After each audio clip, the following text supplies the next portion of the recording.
Some took to settled cultivation. तो हम लोग ट्राइबल्स की लाइफ्स के बारे में जान रहे थे कि किस तरीके से वो लोग अपनी लाइफ को जीते हैं, किस तरीके से वो अपना पेट भरने के लिए कौन कौन सी एक्टिविटीज करते हैं। तो ये सब चीजें हम पढ़ रहे थे और इसमें हमने 3 तरह की एक्टिविटीज अभी पढ़ चुकी हैं कि किस तरीके से अलग अलग जो ट्राइबल ग्रुप्स हैं वो अलग अलग एक्टिविटीज करते थे। कौन कौन सी हैं? सबसे पहले हमने झुम कल्टीवेशन के बारे में पढ़ा था। झुम कल्टीवेशन को हम शिफ्टिंग कल्टीवेशन या फिर स्लैश एंड बर्न कल्टीवेशन भी कहते हैं और इसके बहुत सारे अलग अलग नाम भी हैं, अलग अलग एरियाज में से अलग अलग नामों से बुलाया जाता है।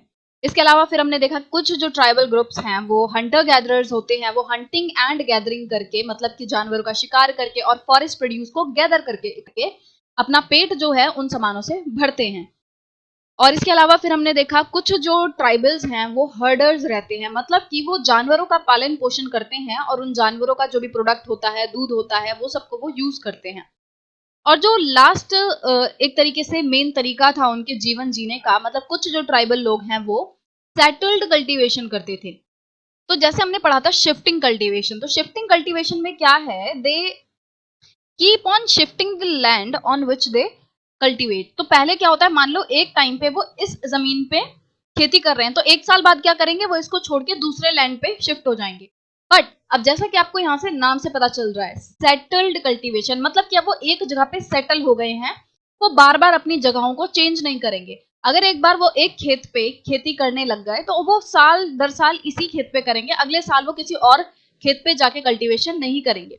ठीक है, तो कुछ जो ट्राइबल्स थे वो ऐसे भी थे जो कि सेटल्ड कल्टीवेशन कर रहे थे, मतलब कि वो टाइम टू टाइम अपने खेतों को चेंज नहीं कर रहे थे, वो एक ही खेत को बार बार उस पर खेती कर रहे थे। Even before 19th century, many from within the tribal groups had begun settling down and cultivating their fields in one place year after year instead of moving from place to place.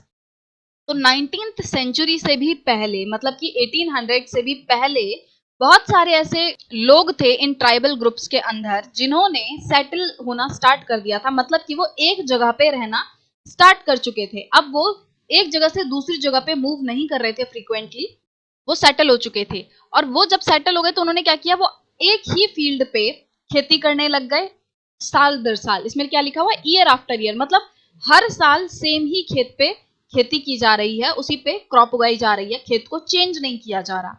They began to use the plug and gradually got rights over the land they lived on. तो हमने shifting cultivation में पढ़ा था कि उसमें कोई वो plug वगैरह हल कुछ यूज नहीं करते, वो क्या करते हैं, वो हो का इस्तेमाल करते हैं और उसी से जो सॉइल है उसे लूज करते हैं, उसी से जमीन को लूज करते हैं, उसे हल्का बनाते हैं ताकि उसमें बीज जो है वो अच्छे से उग सके। और बीजों को डालने के लिए वो किसी प्लग का यूज नहीं करते, वो क्या करते हैं, हाथों से ही ऐसे फेंक देते थे। बट ये जो सेटल कल्टीवेशन करने लगे लोग, इन्होंने प्लग का इस्तेमाल भी स्टार्ट कर दिया था, हल का इस्तेमाल स्टार्ट कर दिया था, और साथ ही साथ क्या होता था कि धीरे धीरे करके जैसे ये लोग एक खेत पे खेती करते जाते थे और जैसे टाइम बढ़ता जाता था, वैसे क्या होता था, बहुत टाइम बाद उनको उस जमीन पर राइट मिल जाता था। ऐसा हो जाता था कि भाई अब तो ये इन्हीं की जमीन है, कितने सालों से ये इस पे खेती करते आ रहे हैं, तो अब हमारा अधिकार है इस खेत पर। इस तरीके से उन्हें उस जमीन का राइट मिल जाता था, उस खेत पर अधिकार मिल जाता था धीरे धीरे करके। In many cases, like the Mundas of Chota Nagpur, the land belonged to the clan as a whole. बहुत सारे केसेस में क्या होता था, जैसे कि इसमें मुंडास का एग्जांपल दिया हुआ है, तो मुंडास जो है वो एक ट्राइबल ग्रुप है छोटे नागपुर का। तो ये लोग क्या करते हैं, इन लोगों में ऐसा नहीं होता कि किसी एक पर्सन या किसी एक फैमिली के पास जो है वो जमीनें हैं। वो क्या करते हैं, उसमें पूरी जो क्लैन है, क्लैन मतलब कि जैसे कबीला रहता है, जैसे यूं कहें वंश रहता है या फिर गोत्र जैसे रहता है ना, एक कुल के लोग, कि बहुत सारी फैमिलीज जो कि एक दूसरे से रिलेट करती हैं, किसी न किसी तरीके से उनका कोई संबंध है, तो उन सभी फैमिलीज के ग्रुप को हम क्या कहते हैं, क्लैन कहते हैं। तो जो ये पूरी क्लैन है ना, वो इकट्ठा एक साथ किसी जमीन को ओन करती है। मान लो किसी गांव में इतनी जमीन है, ठीक है, अब ऐसा नहीं है कि एक जमीन को कोई ओन कर रहा है, एक जमीन को कोई, ऐसा नहीं है, ये पूरी जमीन जो है इसको मिलकर पूरी जो क्लैन है वो ओन करती है। तो कुछ ट्राइबल ग्रुप्स ये वाला सिस्टम भी अपनाए हुए हैं, जिसमें कि किसी एक पर्सन के पास जो है जमीनें ऐसे डिवाइड नहीं रहती, जिसमें पूरी क्लैन जो है वो मिलकर सारी जमीन को ओन करती है। जितने भी मेंबर्स हैं उन्हें डिसेंडेंट की तरह माना जाता है, कि जो ओरिजिनल सेटलर्स थे जिन्होंने यहाँ पे सबसे पहले खेती करना स्टार्ट किया था, उनके सभी जो लोग हैं वो डिसेंडेंट हैं। डिसेंडेंट मतलब वंशज होता है। तो ऐसा माना जाता है कि जो पूरी क्लैन के लोग हैं ये सभी एक ओरिजिनल सेटलर के वंशज हैं और इसीलिए सबको इस जमीन पर अधिकार है, क्योंकि सभी जो है एक तरीके से उस ओरिजिनल सेटलर से ही रिलेट करते हैं, उसी के वंशज हैं, तो सभी का इस जमीन पे अधिकार है, किसी एक पर्सन का नहीं है। Therefore all of them had rights on the land। तो इसीलिए क्या माना जाता है कि सभी जो लोग हैं क्लैन में, जितने भी लोग रहने वाले हैं, जितनी भी फैमिलीज हैं, उन सब का इस जमीन पर अधिकार है, किसी एक पर्सन का नहीं है। Very often some people within the clan acquired more power than other, some became chief and other followers। अब कई बार क्या होता है, इस पूरे क्लैन में कुछ ऐसे लोग होते हैं जो बहुत ही ज्यादा पावरफुल बन जाते हैं, जिन्हें बहुत ज्यादा ताकत मिल जाती है, बहुत ज्यादा पावर मिल जाती है, और वो क्या होते हैं, वो चीफ बन जाते हैं, वो मुखिया बन जाते हैं, और दूसरे जो लोग होते हैं वो फॉलोअर्स बन जाते हैं। ठीक है।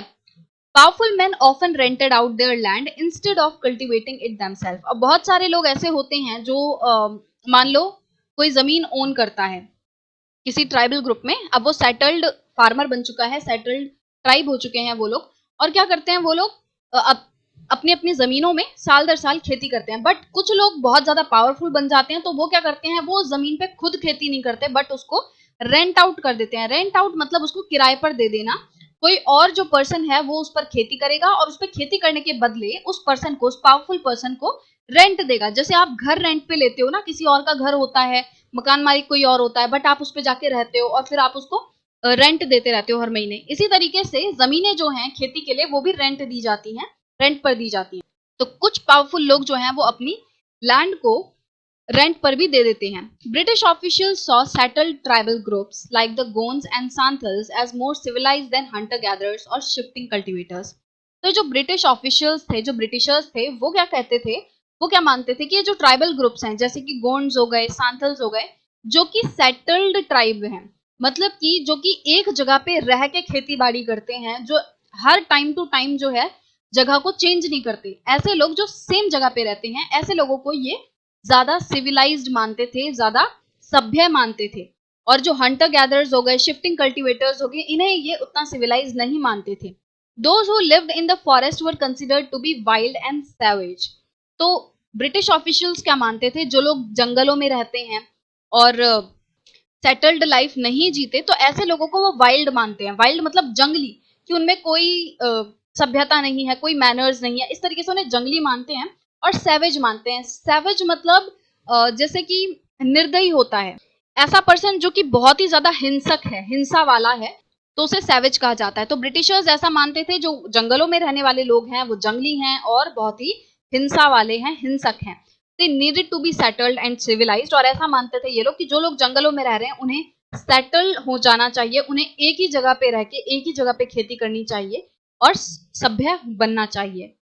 तो इस तरीके से हमने इस वीडियो में जाना कि कुछ जो ट्राइब्स हैं वो ऐसी भी थी जो कि सेटल्ड लाइफ जी रही थी, जो कि एक ही जगह पे रह के खेती कर रही थी। और उसमें हमने देखा कि किस तरीके से कुछ ऐसे भी लोग होते थे जो कि पूरी क्लैन मिलकर एक खेत को ओन करती थी, एक जमीन को, और ऐसा माना जाता था जैसे कि उस पूरी जमीन पे सबका अधिकार है और वो लोग सब मिलजुल के उस पे खेती करते थे और बाद में जो भी उसकी फसल होती थी उसे आपस में बांट लेते थे। कुछ लोग ऐसे रहते थे। कुछ लोग जो हैं, जो पावरफुल लोग थे, वो अपनी जमीनों को रेंट आउट कर देते थे। फिर हमने जाना जो ब्रिटिशर्स हैं वो इन ट्राइब्स के बारे में क्या सोचते थे। वो सेटल्ड ट्राइबल ग्रुप्स को बहुत ही अच्छा मानते थे कि वो सिविलाइज्ड हैं, मोर वेल मैनर्ड हैं, और जो जंगलों में लोग रहते थे उनके लिए मानते थे कि भाई ये तो जंगली हैं, हिंसक हैं। ठीक है, तो वो ऐसा मानते थे।